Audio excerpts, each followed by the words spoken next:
క్షేత్రంలో ప్రతిరోజు భక్తుల రద్దీ ఎక్కువగా ఉండటంతో గదుల కోసం ఇబ్బందులు పడకుండా తీతీదే ప్రత్యేక చర్యలు చేపట్టింది.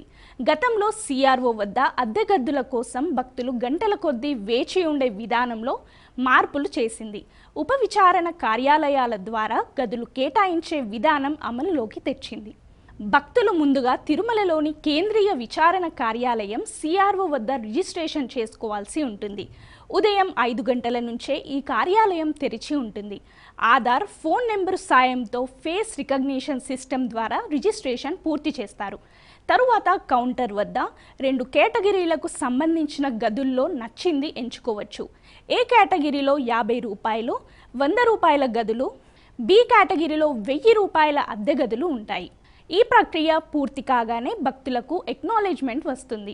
రిజిస్ట్రేషన్ ప్రక్రియ పూర్తయ్యాక సిఆర్ఓ వద్ద ఉన్న డిస్ప్లే బోర్డుల్లో రిజిస్ట్రేషన్ నెంబర్ కనిపిస్తుంది. తమ క్రమ సంఖ్య కనిపించిన 15 నిమిషాల్లోపు సెల్ ఫోన్కు గదికి సంబంధించిన సమాచారం వస్తుంది.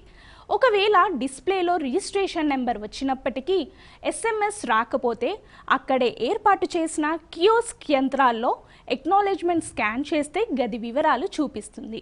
అనంతరం భక్తులు వారికి గది కేటాయించిన ప్రాంతంలోని ఉప విచారణ కార్యాలయాలకు చేరుకుని ఆన్లైన్లో